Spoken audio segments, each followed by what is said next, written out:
I'd like to call the meeting of the Personnel and Animal Welfare Committee to order.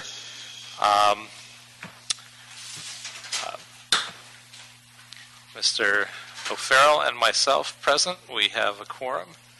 I'd like to propose that we have item number 1 and 3 go on consent without objection. No objection. Okay, so 1 and 3 will be consent items, and they are approved. We could move on to item number 2. Item number 2, Personnel Department report in response to motion Coret Cedillo relative to employment verification services.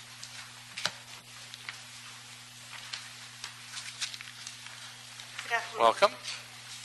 Good afternoon, committee members. I'm Wendy Mason with the Personnel Department. And the committee asked us to come back to provide you an informational report on options for the city regarding employment verification services. And these are services which are provided when one of our employees has a need to have their employment details verified. For example, they may be applying for a loan or a mortgage. Our current practice is that that's very much decentralized, and individual departments are responsible, as well as my personnel staff, for conducting those inquiries, or responding to those inquiries. Our staff report outlines 3 potential options for the city, and let me just emphasize that these are not mutually exclusive. So it is possible to implement more than one of these to improve the consistency and perhaps the automation of this process. One option, which is the simplest, is to have the personnel department write a procedure to help guide departments in performing this service. So this would help to rectify a potential inconsistency which might happen if staff don't deal with these very frequently. And that's something which our department would easily be able to do.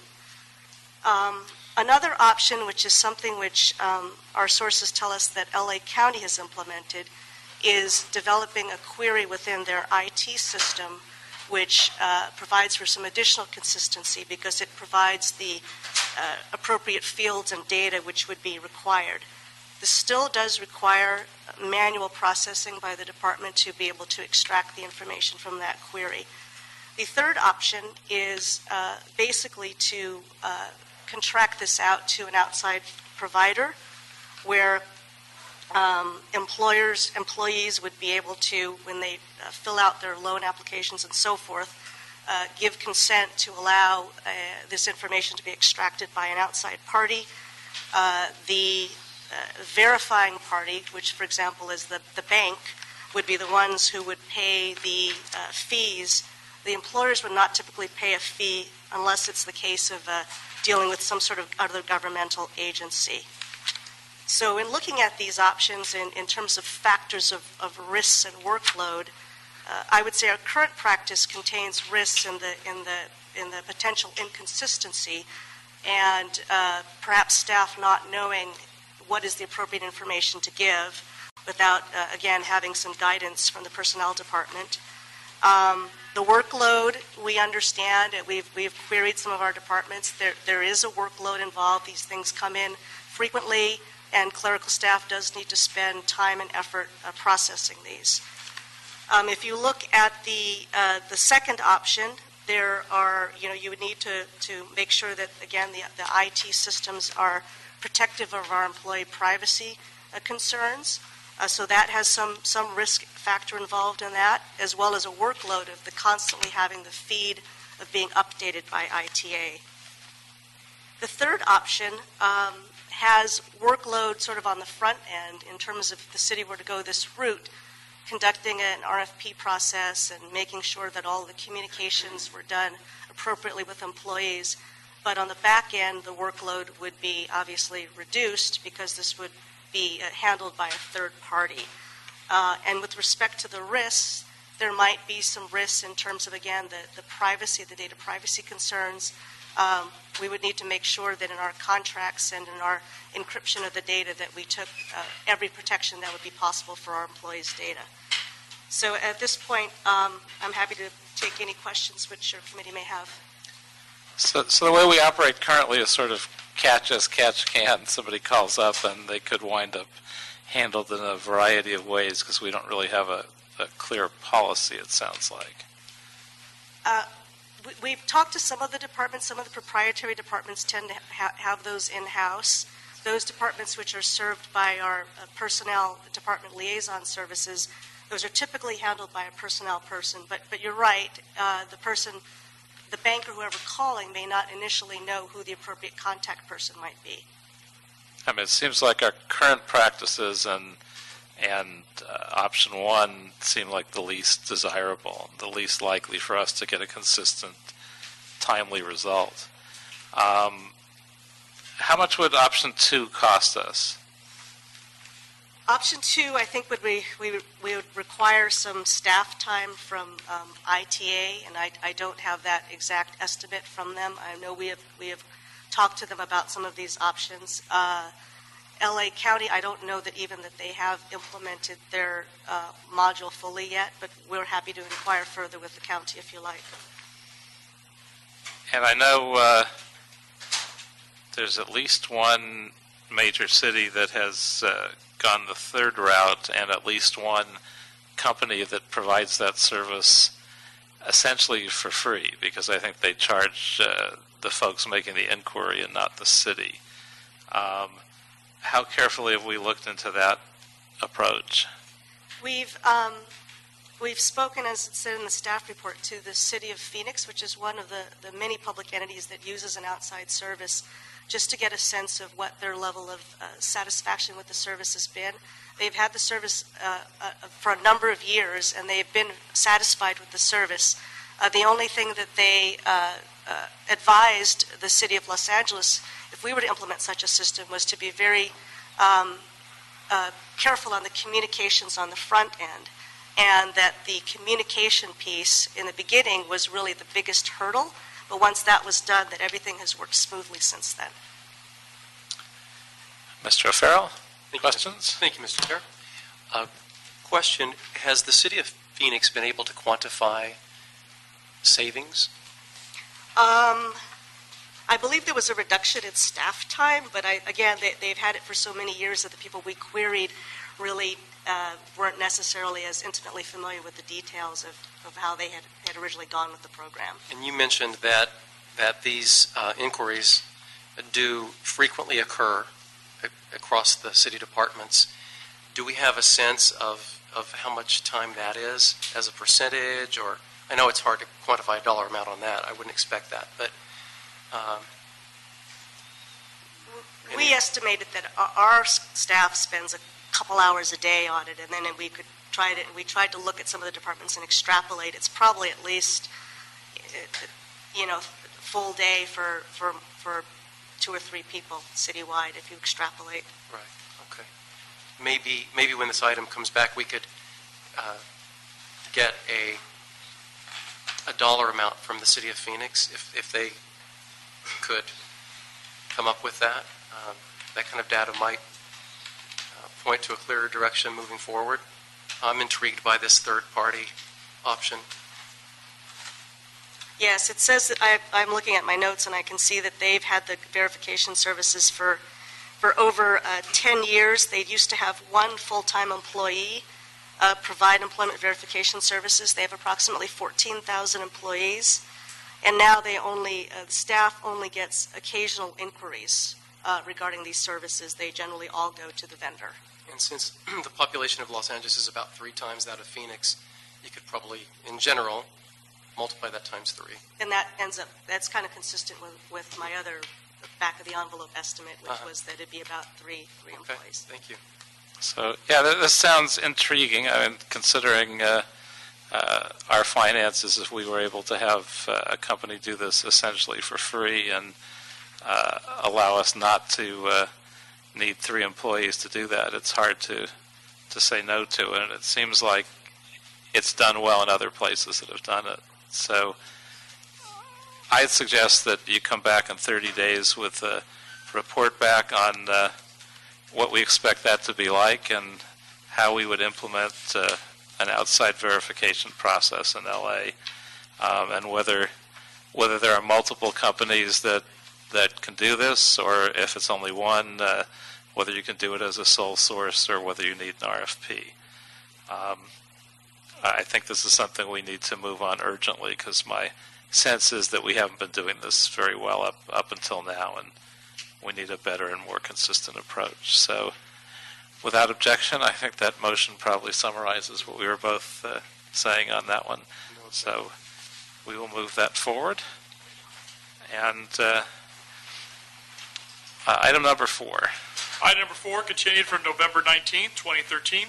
Department of Animal Services report, response to motion, Correts Farrell, relative to implementing changes to the Los Angeles Municipal Code to increase the number of cats that a city resident may own from 3 to 5. And I will say, before Ms. Barnett gives her staff report, that we'll discuss this, we'll take all the testimony, but there's some technical issues that have been raised, as well as some concerns by AGLO, the Apartment Association of Greater Los Angeles, and we will try to resolve all of those and come back in 2 weeks with a final vote on the ordinance. Okay. So, Ms. Barnett? Thank you. Just want to point out 2 corrections to the board report on page 2, second paragraph from the bottom, where it says exceeds 3 cats. It should, let's see. If it's a private clouder, that exceeds 5 cats, not exceeds 3 cats. If they're over 3 cats, they can be indoors or outdoors. If there's an increase to 5, then the other 2 have to be indoors. And then on page 3, the registration year for a private clouder should start with 6 to 9 cats instead of 4 to 9 cats. So we took into consideration some neighboring jurisdictions, and also what we really took into consideration was that at the end of the fiscal year 13-14, we had taken in 19,938 cats, and our life save rate for cats was only 54%, and these are healthy, wonderful cats. For dogs, we had taken in 30,318 dogs with a life save rate of 80%. So you can see the disparity for our feline companions. And at this year, we're halfway into the year, and our percentages have only gone up up 1%. We're 55% life save for cats and 81% for dogs. So we need to do something humane and caring to get the cats the attention and the loving homes they need. We believe that there are people here in the community who would like to help us in a variety of ways. They may want to adopt 2 additional altered cats that they would keep indoors. They may also be willing to foster.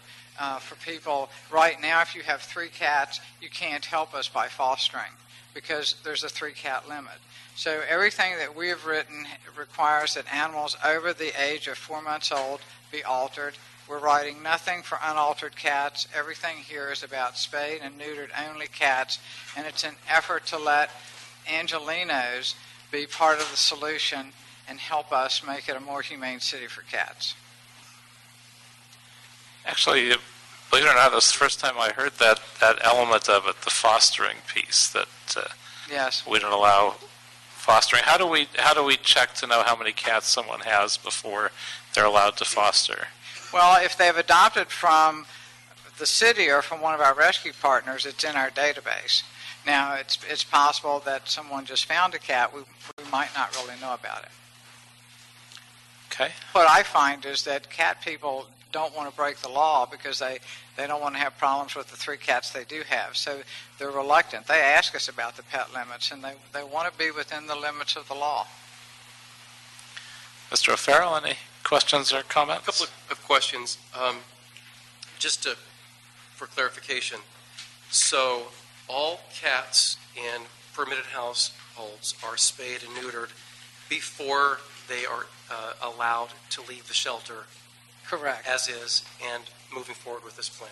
Correct. Right. And the only time that any animal goes out of our shelter, dog, cat, or rabbit, that's not spayed or neutered, is there's a health reason. And then we continue to monitor monthly until the animal is altered. And how often do you find there are breeders' permits for cats? That's a good question, but I didn't look that up. Okay, I was just curious. I'm not aware of a lot of It cat seems breeders in the mythical to city. me. Yes, Okay. it would seem. And what currently would happen if I was fostering more than the 3 cats, and but only 3 are mine, but a disgruntled neighbor calls me in, and are the cats confiscated? Do I then get fined? Well, the first step in that would be that an officer would come out and would say, you have more cats than you're allowed to have. So you have a certain amount of time to either rehome those cats or to surrender them to the shelter. If it continues, then we eventually do have to take them. Okay, and that gets to the heart of my question by that answer. What's the time frame for complying? Well, usually on something like that, they'll give, maybe 10 days. But there's a certain amount of flexibility there, and we do try to work with people. We try to help them. I mean, if we went out and you had 10 too many cats, we would probably figure that if in the first week you got down to 7, you'd done a good job. And then we would continue to work with you. And I'm basing this on an example of a situation where there were too many rabbits. Mm-hmm. Okay. And we all know how fast they multiply. Yes. And they did. Okay. Great. We have a number of speakers from the public, so I'd like to hear from them now. Travis Longcore, followed by Jackie de Havilland, I believe.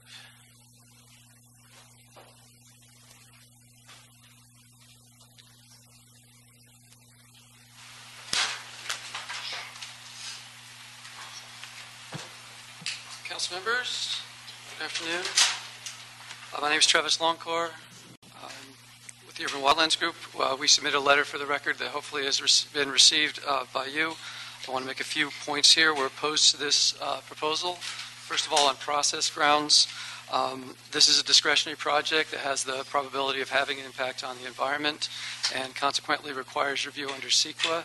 We know that it does because this is already part of the citywide CAT program for which the city has prepared a mitigated negative declaration, yet not acted on that negative declaration. And so by taking this one piece of that program and slicing it off and actually changing it and turning it from 3 to 5 cats to actually 3 to as many cats as the city wants to allow at any given residence, it's the textbook definition of piecemealing under CEQA. And so on those grounds, we have a letter that was submitted to you in November that you should have received as well from our attorney that lays out the legal objection to piecemealing this part of the CAT program. The way to develop policy is to put it all out there, let people know what it is, have a chance to have testimony on it. This proposal here didn't even go to the Board of Animal Services Commissioners, and so it can't even represent the views of the Department of Animal Services since they're the ones who actually make policy for the Department of Animal Services. Want to make another couple points. The idea that you can have a set of cats that are indoor and in the same home have another set of cats that are allowed to go outdoors, I think is just utterly infeasible and unenforceable. Any scheme that mixes those together, you either have to have the cats in cages or you have to have radio trackers on them that buzz them when they try to use the cat door or something like that. It just simply doesn't make sense that you would set up a scheme where some animals can go outside, some have to stay inside. And consequently, we see any increase of this nature as increasing the number of outdoor cats and consequently increasing the burden on the environment in ways that we've articulated to you in letters and in quite extensive detail for some time now. Thank you for your consideration. Can I ask you a question on the connecting this to a broader CAT program? With the fact that this was originally supposed to apply to dogs and cats and it long preceded all these other CAT issues, have any impact on your position? No, it doesn't, because the city developed a citywide CAT program. It laid out the elements of that CAT program, and it issued an environmental document and started down the road of doing SEQA review. And it hasn't acted on that review, but that doesn't mean that you can then take elements of that program and then pretend now that they're not subject to CEQA. So what made that part of an overall CAT program? The city's document that says citywide CAT program on the cover and describes all of these elements. And that piece is in it. I don't Yes. recall that. And as a matter of fact, it's actually a slightly different piece than the one we're considering here today, but the one here today would actually have increased environmental impact because you suggested that people could be maintaining, even the numbers in the report, 20 cats at a residence. I mean, just from a city sanitation perspective, that's something to worry about. And the idea that there's no upper limit means, because the CAT program said we're going to increase it from 3 to 5, and the additional 2 are going to be outside. You've taken that proposal, and now today, for the first time, as a matter of fact, Friday afternoon before a holiday weekend is the first time that anyone in the public hears that you're considering a scheme that would actually remove the limits on cats altogether through this private clouder element where an animal services officer could go out and issue a permit for however many cats he or she felt like was humane. I don't know what that means. It means we're 20 cats, 30 cats? Are they going to be in cages? Are people going to be running? Basically what we're seeing here is a set of, you envision, or the department envisions, the city envisions, a set of overflow animal shelters that are being run in private neighborhoods. And that's exactly the kind of thing that the cat kennel ordinance was designed to avoid. There are reasons there's a cat kennel ordinance. 3 cats per residence. There, it's in black and white, and it's also a zoning issue. If you want to have more than that, you've got to be in certain land uses that are amenable to having 20, 30, 40 animals or 15 animals or what it might be, because there are special considerations that go along with managing a number of animals of that size. All right, thank you very much. Thank you. Gentlemen, is it necessary for me to... Yeah. Yes. I do. Yes.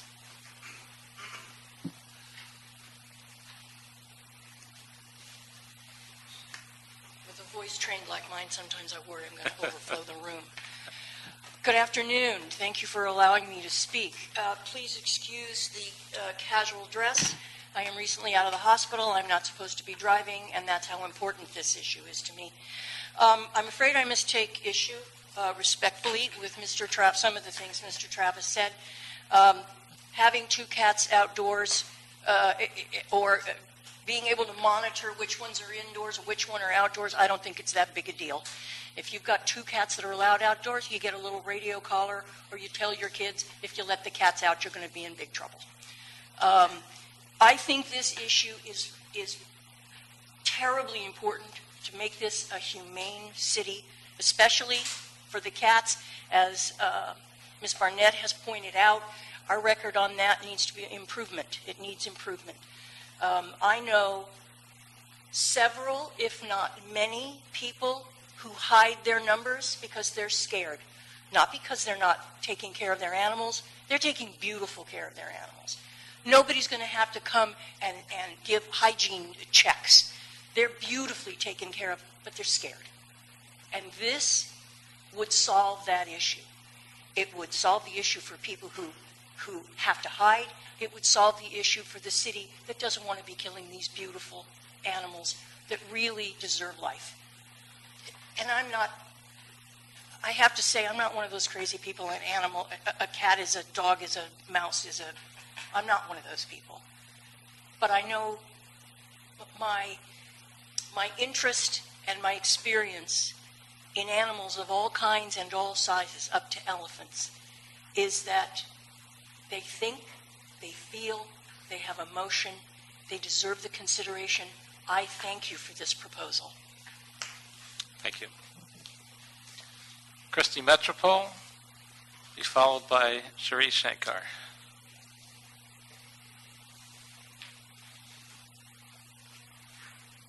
Hi, everybody. I'm Christy Metropol, Executive Director of Stray Cat Alliance. Thank you for allowing me the opportunity to speak. I think this is just a practical matter, and it's a matter of reality. And I know there's been talk about raising limits from 3 to 5, or if there's 6 or more, having a different tier. Most people, good, upstanding citizens, people with a lot of money with really large houses, have more than 3 cats. This is the reality, and they shouldn't have to be breaking the law because they're doing a good thing. They're giving home to a homeless animal. Most people have rescued, the vast majority of people actually find the cat in their backyard or their neighbors, and they're doing the good thing for their community.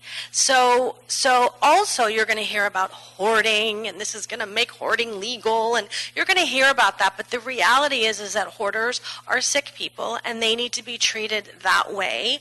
And people with huge homes, massive bedrooms and acreage can have 3 cats, and people with teeny little 1-bedrooms can have 3 cats. And it just doesn't make any sense.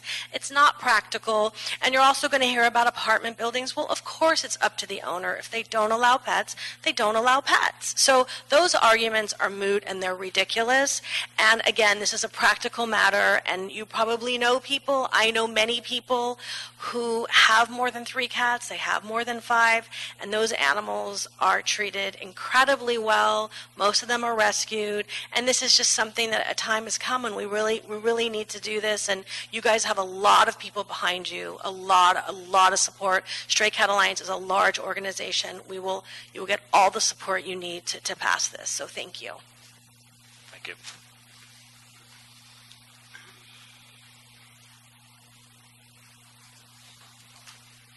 Hi there, Sharice Shankar. I think this is a great idea. I love the idea of a clouder. I like the idea of inspections. I like the idea of a permitting process. I think that picking a number for cats is arbitrary. It's more about how the cats are being taken care of. It's about the conditions and the environment. I don't know what CEQA has to do with how many cats I have inside my own house. And it's different for everybody. I mean, somebody could have 3 cats and take terrible care of them, and it's filthy, and others can have more, and it's, I have that situation. I do have more than 3 cats. I live in Beverly Hills. I do events at my house all the time, fundraisers. I've had U.S. senators, presidential candidates at my house. I've never had anybody complain about a filthy environment. So it is arbitrary. It should be about the conditions under which the cats are being housed. And again, the number is arbitrary. What is the difference between 3 or 7 or 8? And as far as CEQA, that's all about outdoor unowned homeless cats. It's not about owned cats who live in people's homes or apartments. So anyways, I hope you will support this wonderful idea, and thank you. Thank you. And last speaker, Phyllis Doherty.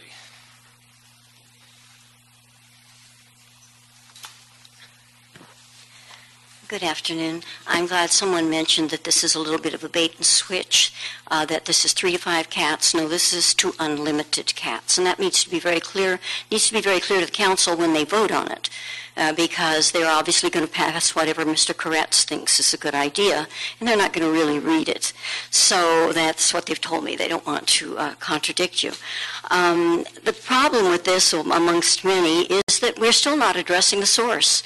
What are we doing to stop the problem from becoming a problem? We have created a solution here to something that is so little a problem. Ms. Barnett can't even define an instance where they've gone out and had to cut down people's cats, because that's exactly what the point that's been made. Many people have more than 3 cats. They take care of them. There is no problem. The city does not bother them. The only time that there's a problem is when they are not caring for the cats. And if they have a license to have all of these cats, even though they're not caring for them, you have created a problem. So we need to continue as we are, judging people on how they're caring for them, and that's where the rules are being made. The county allows 5 cats, but they must be licensed, spayed and neutered, microchipped, and basically kept indoors. That doesn't mean that they don't realize that they're going to stray out once in a while, or that some of them are going to go outside, but they have rules, they go by them, and they are allowed to have 5 cats. That's not a problem. This isn't about 5 cats. This is unlimited. And until you also couple this with starting to order people that have pets, enforcing the laws on spay, neuter, and keep taking care of their cats and not abandoning them, which we're very capable of doing, you're not going to end this problem. And people that are speaking here, for instance, Ms. Metropol, these are feral cats that she's talking about. You're talking about having 20 to 30 50, 100 feral cats inside of an apartment, a condominium, or a house. That shouldn't be the purpose. Thank you. I think as we discussed earlier, we are going to delay an actual vote on this item for 2 weeks to look at some technical issues and also to look at some issues that have been raised that we have not had a chance to really look at carefully. So I'm going to suggest that we continue this item for 2 weeks and come back and have a final vote. I would make a couple points. It was said that people have more than 3 cats and there's no problem. Well, that's also true in the state for ferrets, where ferrets are completely illegal, and they have no problem until they have a problem. Someone has ferrets in their home, they get robbed, the police come out, they notice they have ferrets, they confiscate their pets. The same essentially can happen with too many cats. We don't want to be in that situation. Plus, there are a number of people that are law-abiding, and they know 3 cats are the limit, and they're just not going to put more than 3 cats in their home until they know it's legal.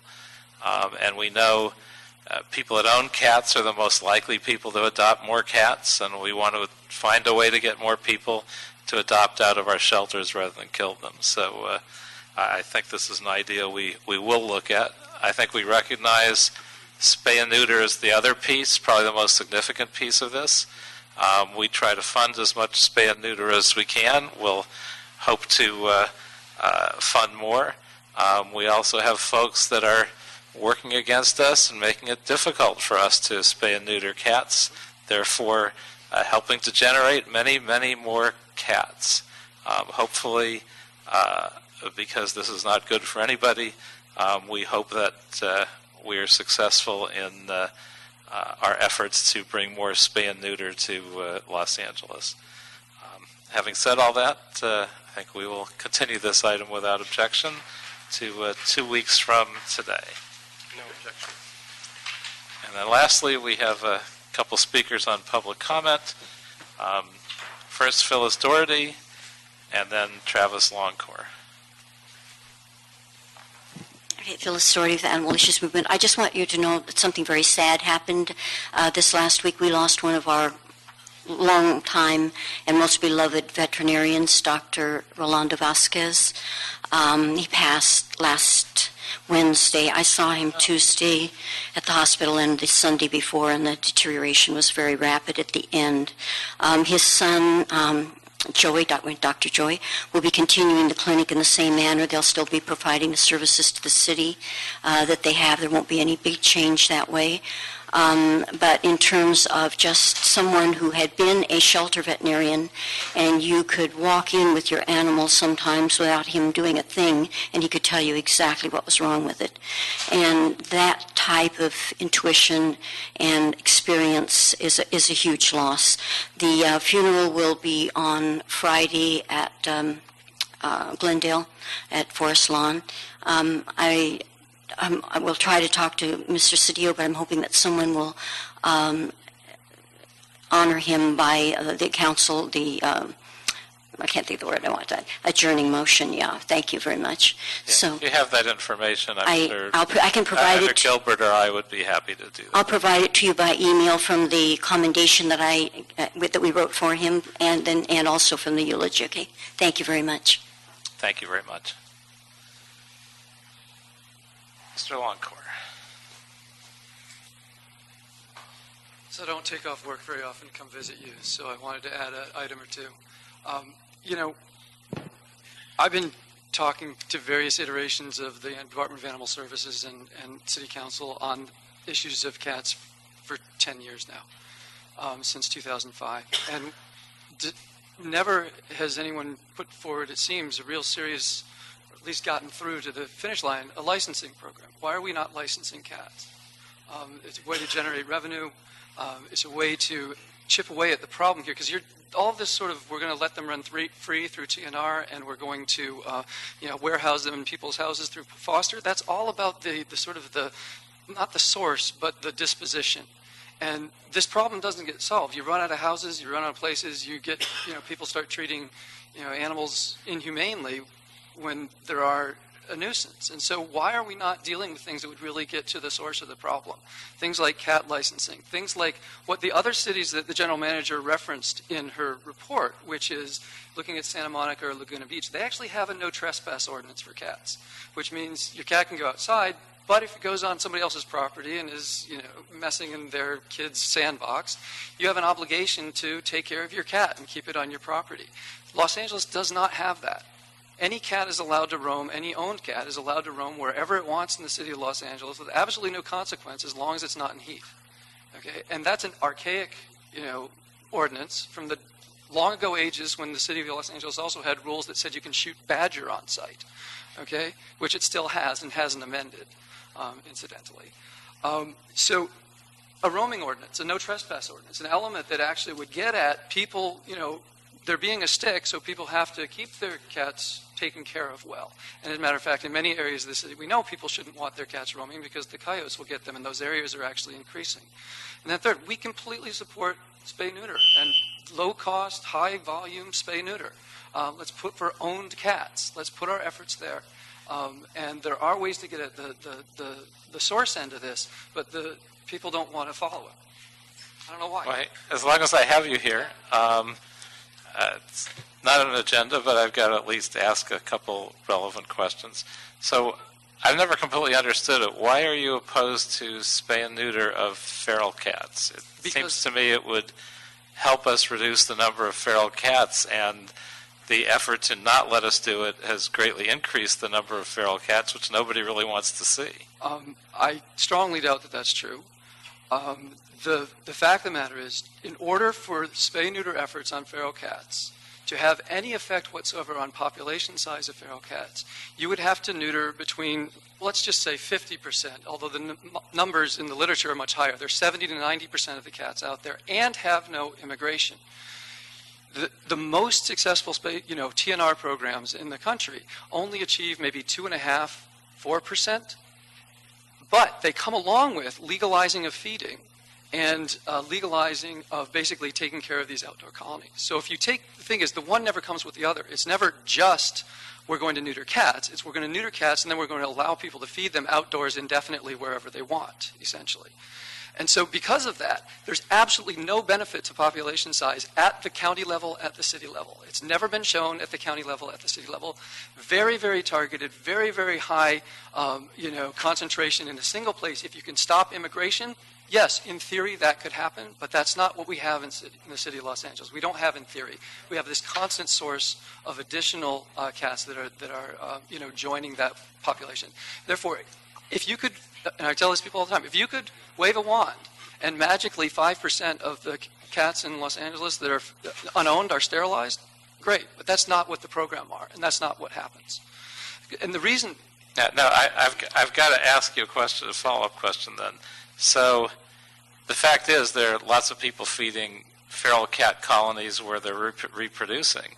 So I don't think that would increase the number of feeders. There's already plenty. It would only decrease the number of new cats. No, and even if it only was a few percent, why not decrease it by a few percent? It has, mathematically, statistically, it has no influence whatsoever on their total number of animals. And yes.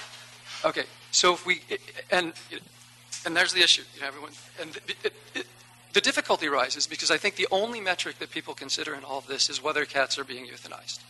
Okay, and if that's your only metric, I understand why you would pursue a program that allows you to not euthanize cats.